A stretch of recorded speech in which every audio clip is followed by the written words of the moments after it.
Bonjour les amis, heureux de vous retrouver pour cette nouvelle vidéo où on va aborder essentiellement un sujet, il y en aura deux vous allez voir, mais principalement un sujet, la vidéo de Bugland, qui est très intéressante, où il a marqué en gros mensonge. Alors ça fait un peu putaclic c'est vrai, mais il pose une vraie question derrière, vis-à-vis du State of Play qu'on a eu il y a 9 mois sur Horizon Forbidden West, et j'ai un abonné, Olivier, il se reconnaîtra, qui m'a posé la question en direct, il m'a dit qu'est-ce que tu penses de leur vidéo, de la vidéo de Bugland, et de la réponse également de Lusty sur cette vidéo-là en particulier. Est-ce que dans le State of Play qui a été présenté il y a 9 mois, Horizon Forbidden West, finalement, PlayStation aurait menti?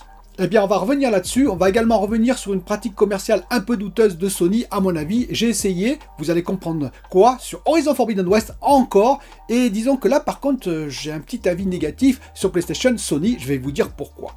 A tout de suite.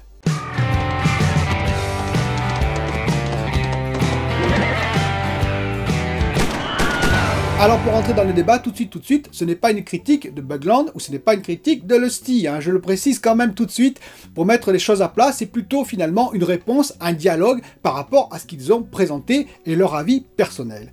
Parce que je ne suis pas tout à fait d'accord avec eux et je vais m'en expliquer.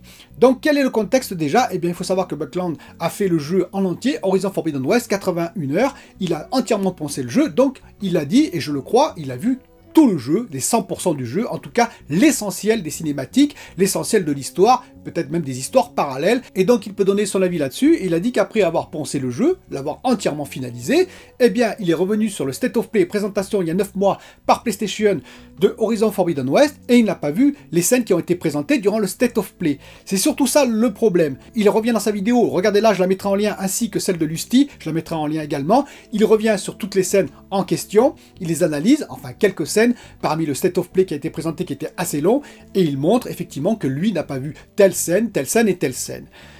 Et donc il dit, eh bien c'est grave, pour lui c'est grave parce que effectivement, et pour Lusty aussi, c'est la porte ouverte à des dérives, c'est-à-dire qu'on va vous présenter des trailers divers et variés, et en fait, au final, vous n'aurez pas du tout ça dans le jeu. Eh bien moi je suis partagé là-dessus, c'est-à-dire qu'effectivement, il y a deux aspects très intéressants et très importants à retenir. L'aspect technique, c'est-à-dire ce qu'on vous présente au point de vue visuel, au point de vue qualitatif, même au point de vue gameplay, au point de vue sonore, tout ce qui est technique, et l'aspect, on va dire, histoire, background des personnages. L'aspect technique, ben finalement, quand vous regardez Horizon Forbidden West, et d'après ce que dit Bugland, eh bien on est très proche de ce qui a été présenté. Donc il n'y a pas mensonge là-dessus, et c'est pour moi le plus important, vous allez comprendre par la suite. Si effectivement on vous présente des aspects techniques qu'il n'y a pas dans le jeu au final, alors effectivement il parle un peu de destruction, quelques éléments destructifs, il y en a moins dans le jeu final, mais il y en a quand même, mais pour l'ensemble on va dire, au point de vue gameplay, au point de vue bien entendu texture, au point de vue paysage, au point de vue profondeur de champ, et bien apparemment tout ce qui était dans le State of Play, ça se retrouve effectivement dans le jeu final, et bien le contrat est rempli, et c'est ça le plus important, parce qu'effectivement par le passé on a vu des trailers, du gameplay, du dit gameplay, ça pouvait être aussi du CGI, on ne savait pas trop, et au final on se retrouvait avec un jeu qui était de bien moins bonne facture que le trailer présenté quelques mois avant.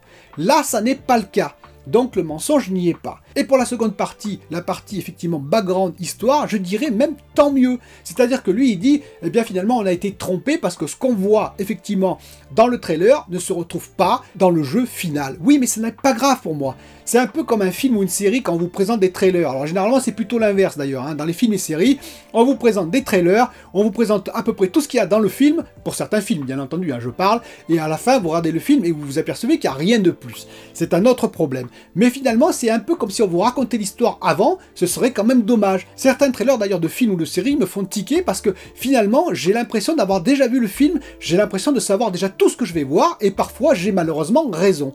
Et bien dans le jeu vidéo c'est exactement pareil. Imaginez, vous jouez 40 heures, il y a des gens qui analysent les trailers et qui vont vous sortir toutes les théories, et les théories vont être exactes.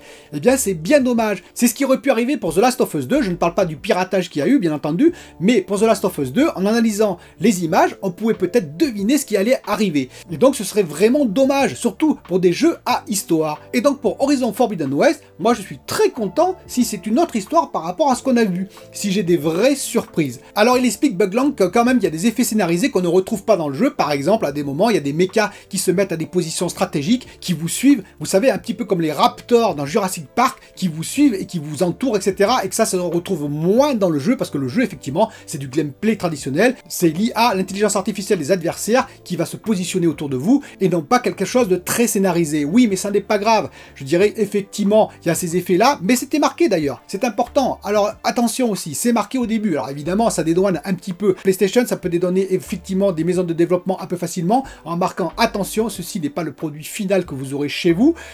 Mais en l'occurrence, écoutez, si c'est que l'histoire et le background, je préfère effectivement, pourquoi pas qu'il y ait des scènes qui nous intéressent, alors qui vont nous hyper bien entendu, si et seulement si, à la fin, effectivement, l'histoire est tout aussi intéressante dans le jeu. Si on ne nous crée pas des scènes très puissante et qu'à la fin il n'y a rien dans le jeu. C'est ça qui est important. Mais moi ce qui est important en premier lieu c'est la technique. Est-ce que la technique est respectée? Là c'est le cas.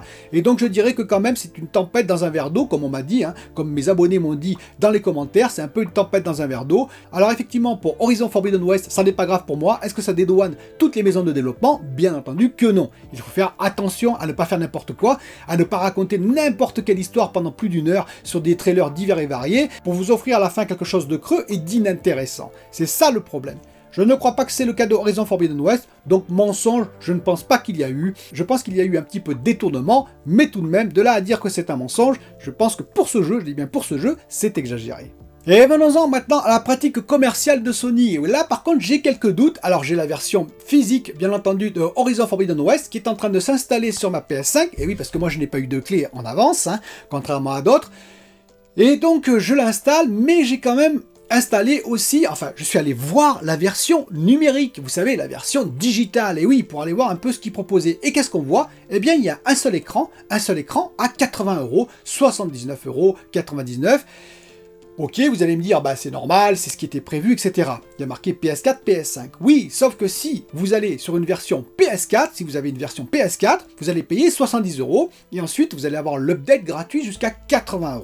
Et là, je me pose quand même des questions sur, on va dire, tout ce qui est, bien entendu, communication et stratégie commerciale de la part de Sony. En effet, on sait qu'à l'époque, PlayStation, Jim Ryan, ben, ils se sont pris un peu le pied dans le tapis avec cette version qui devait être à 70 € et on devait payer 10 € de plus pour avoir la version PS5. Ça a été fortement critiqué, d'autant plus critiquable, d'ailleurs, entre parenthèses, qu'après tout, Sony est responsable de la pénurie, alors responsable, entre guillemets, de la pénurie PS5. Je m'explique. Si les PS5 étaient dans les magasins, après tout, effectivement, vous achetez la PS5 ou vous achetez la PS4. C'est votre choix. Mais si vous achetez la PS5, vous payez un peu plus. Je vais en discuter aussi parce que je trouve ça peut-être un peu critiquable aussi, mais on va en discuter après. Mais là, on ne trouve pas de PS5. Alors bien entendu, ce n'est pas Sony qui est totalement responsable. La pénurie est mondiale, on le sait, tout le monde est touché, Xbox bien entendu, même Nintendo avec sa Switch est touché, bref, tous les acteurs du marché sont touchés. Mais puisqu'il n'y a pas de PS5, ça veut dire qu'on va acheter la version PS4 pour jouer sur PS4, et donc ensuite, lorsqu'on aura une PS5, on pourra passer gratuitement à la version PS5, ce qui est logique. Ce qui est un peu moins logique d'ailleurs quand Gran Turismo 7 va sortir, ou par exemple God of War Ragnarok, là ce ne sera plus le cas. Pourquoi? Alors qu'il n'y aura pas de PS5 encore disponible. Mais pour le coup, je trouve effectivement un peu tendancieux de présenter 80 €, alors que si on a une PS4, on le charge sur PS4, on va avoir 70 € et ensuite le passage gratuit. Vous voyez ce que je veux dire? C'est-à-dire qu'effectivement, pour ce jeu, ils auraient dû le laisser à 70 €, point final. C'est-à-dire Gran Turismo 7, ok, 80 € sur PS5, même si on va en discuter après, je suis pas tout à fait d'accord, mais on va en discuter après, et 70 € pour la PS4, pareil pour Ragnarok, mais par exemple, pour Horizon Forbidden West, ils auraient dû mettre tout à 70 €, point final, c'était comme ça. Ils ont eu un petit plantage, on va dire, de communication, et bien qui règle le problème en faveur des joueurs. Parce que un joueur qui est au courant, il va charger la version PS4, et ensuite il va avoir l'upgrade gratuit, mais il y a beaucoup de joueurs qui ne sont pas au courant, et c'est un peu une petite arnaque commerciale quand même quelque part, puisqu'on profite un peu de la crédulité de certains joueurs qui ne suivent pas les informations, par exemple, sur YouTube ou autre, pour aller directement leur offrir le jeu à 80 €. Vous allez me dire c'est que 10 € de plus. Eh bien effectivement, si c'est que 10 €, Sony, après tout, peut les prendre à sa charge. Il gagne déjà 30% sur le PlayStation Store, je vous l'ai déjà dit, alors que par rapport au magasin, sur les magasins, il ne gagne que 10%. Donc après tout, il pouvait faire ce petit geste envers les joueurs. D'autant plus que, et je vais finir là-dessus, je précise que les 10 € de plus, je ne les comprends pas très bien, en tout cas pour Horizon Forbidden West. Vous allez me dire, mais attends, il y a plus de développement pour la PS5. Eh bien, je n'en suis pas du tout sûr, et je dirais même qu'en termes d'optimisation, ça a dû être beaucoup plus compliqué sur la PS4 et PS4 Pro que sur la PS5. On sait que Guerrilla Games ont eu deux équipes, vous savez, ils ont eu une équipe, une grosse équipe, et ils ont scindé dans cette équipe, bien entendu, deux parties, c'est-à-dire optimisation PS5, et sans doute optimisation PS4 et PS4 Pro.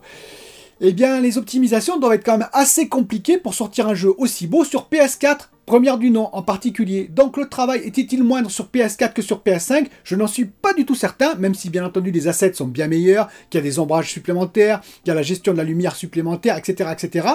Oui, mais la machine est bien plus puissante. Si le kit de développement est bien fait, après tout, je ne pense pas que ce soit beaucoup plus compliqué que d'optimiser un jeu aussi gourmand sur PS4. Et donc, après tout, pourquoi ne pas le faire à 70 € sur l'ensemble, je vous dis, pour étouffer un petit peu cette affaire de pratique commerciale, on va dire, entre guillemets, douteuse. Dites-moi ce que vous en pensez en commentaire sur les deux sujets. J'attends vos avis nombreux et je vous dis à très bientôt pour une nouvelle vidéo.